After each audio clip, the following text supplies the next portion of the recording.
du nicht, dass der Typ dir auch noch leid tut? Was er da erlebt hat, das ist doch ein Albtraum. Du wünschst dir nichts mehr, als endlich aufzuwachen und dass nichts passiert ist. Aber du hast einem Menschen das Leben ruiniert. Und du musst für immer damit leben.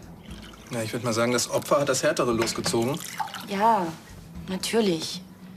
Aber offensichtlich bereut Tore doch, was er getan hat. Natürlich. Aber es geht nicht darum, was er sagt, sondern was er tut. Wie sieht denn bitte seine Reue aus? Ja, hat er nicht gesagt, er ist es nicht wert, mit dir zusammen zu sein, weil er ein schlechter Mensch ist? Weil er einen Unfall gebaut hat und ein bisschen in Panik geraten ist? Vielleicht kann er sich das selbst nicht verzeihen. Weil er die Geschichte nie richtig verarbeitet hat. Hm? Als meine Brille kaputt war, da ist er Auto gefahren. Und er fährt ja sonst nur Motorrad. Ich habe dir erzählt, dass da so ein Unfall passiert wäre fast. Hm. Jessie und Maxi. Ja. Und Tore, der hatte eine regelrechte Panikattacke. Das würde dann aber heißen, dass die Geschichte immer noch ziemlich traumatisch für ihn ist. Caro, tu's nicht. Was? Du willst ihm helfen, aber das kannst du nicht. Wieso kann ich das nicht? Weil er sich nicht helfen lassen will. Caro, der Typ stößt dich lieber weg, bevor er sich mit seinem Trauma auseinandersetzt. Du hast selbst gesagt, dass er Panik bekommen hat, als er in eine ähnliche Situation gekommen ist. Aber ich kann ihn doch damit nicht alleine lassen. Ich weiß, du liebst ihn, aber wenn das alles wahr ist, was du sagst, dann der Typ braucht professionelle Hilfe. Ja. Und genau das muss ich ihm klar machen.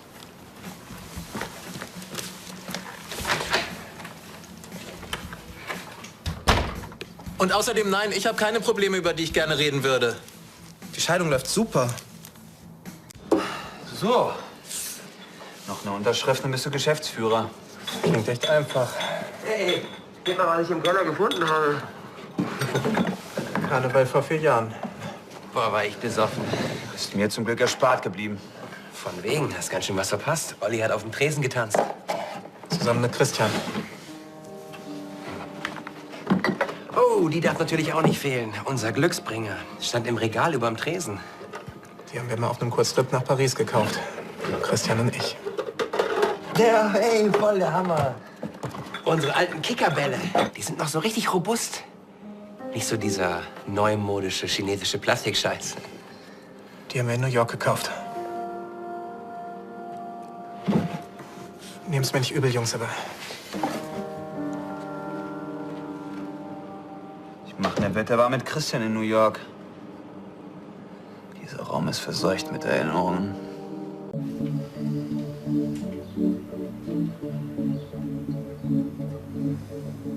Mit Olli und Christian, das war einfach irgendwie perfekt. Wir haben gedacht, das ist für immer. Hätte ich sogar fast drauf wetten können. Tja, hat auch eine Weile gedauert, bis die beiden mal in die Gänge kamen. Olli musste ganz schön kämpfen. Aber irgendwann haben die sich plötzlich geküsst.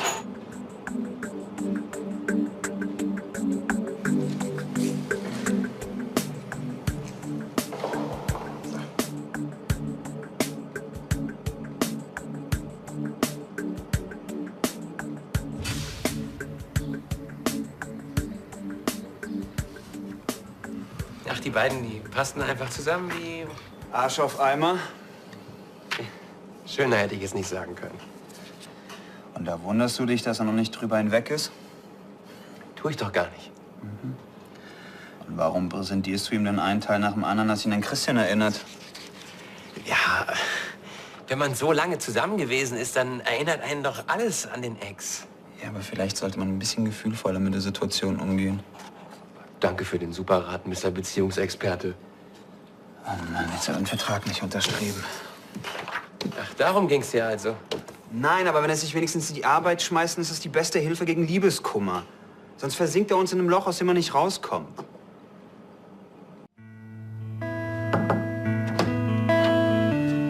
Hey. War gerade nicht so clever von Andi, was? es war sogar ziemlich gut. Dadurch ist mir nämlich klar geworden, dass mich im No Limit so ziemlich alles an Christian erinnert. Dass ich den Laden einfach nicht wieder aufmachen kann. Ja, aber dieses Mal war es dein eigener Laden. Ich Ich werde mich die ganze Zeit daran erinnern, wie sehr er mir fehlt.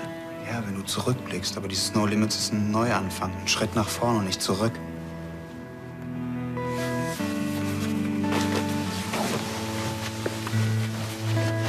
Es geht nicht.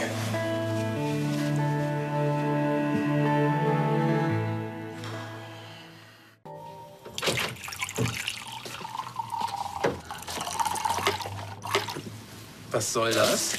Das ist Christians Tasse und die fandest du schon immer hässlich. Geht's noch? Jetzt finde ich die nicht mehr hässlich und außerdem, was geht dich das an? Oh Mann, wir hatten alle schon mal Liebeskummer. Du bist nicht der Erste und du wirst nicht der Letzte sein. Was interessieren mich die anderen? Und jeder, der das durch hat, weiß, dass das Leben weitergeht. Mal früher, mal später. Das hängt alles an dir. Gut, dann lass es mich doch auch allein entscheiden. Mann, was ist denn los mit dir? Du warst doch neulich so weit. Da habe ich mir etwas vorgemacht. Nein, hast du nicht, weil du wusstest, dass es richtig ist, was Neues anzufangen, um über den Schmerz hinwegzukommen. Also, unterschreib den Vertrag und krieg dein Leben in den Griff.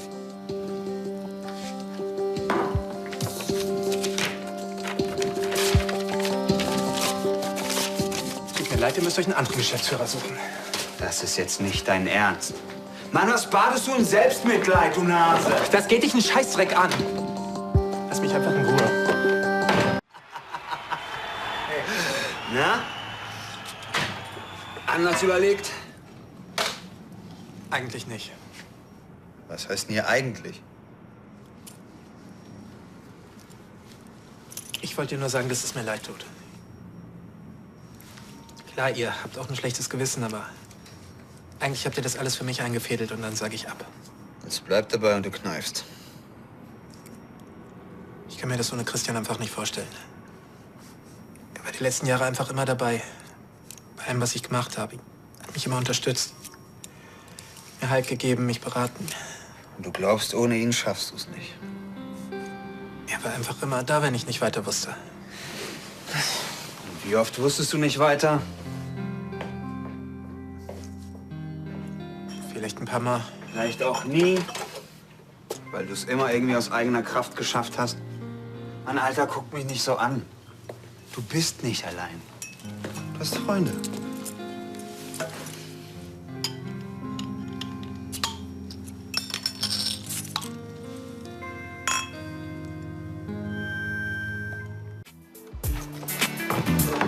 Ich weiß immer noch nicht, was ich hier eigentlich soll. Danke. Es ist mitten in der Nacht. Ach was. Die Leute gehen zur Arbeit. Es ist früh morgens. Guten Morgen. Ich habe aber kein Auge zugemacht. Das hat aber nichts mit der Tageszeit zu tun. Was machst du da überhaupt? Siehst du gleich.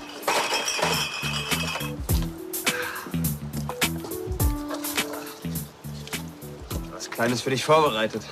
Das hast du ganz toll gemacht. Kann ich lieber einen warmen Kaffee kriegen? Ich will, dass du aus reiner Willenskraft dieses Brett zerschlägst. Das ist nicht dein Ernst. Da ist es mein Ernst. Ich habe noch nichts gefrühstückt. Das hat nichts mit physischer Kraft zu tun, sondern mit einer reinen Willenskraft. Du konzentrierst dich aufs Wesentliche. Du gehst hin, atmest ein, atmest aus, glaubst an dich, dass du das machen kannst und dann ziehst du durch. Wow. Und jetzt du, Olli-san.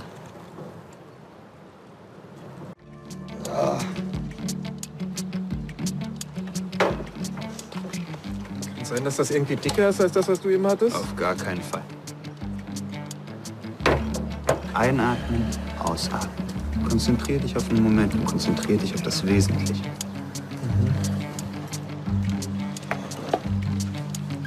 You've got your map of Ach, das ist nichts. Das war eine Scheißidee. Woran hast du beim Schlag gedacht? Warte, sag nichts. An Christian.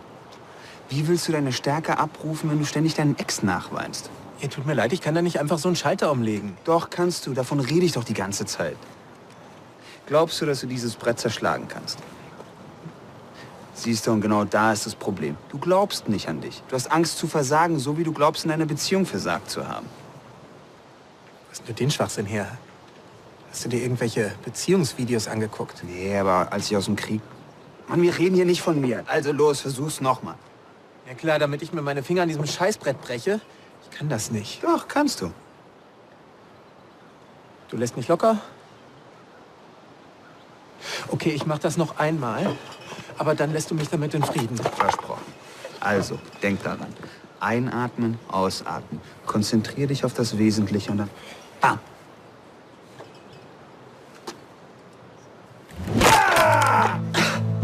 Ich hab's geschafft. Ich hab's geschafft.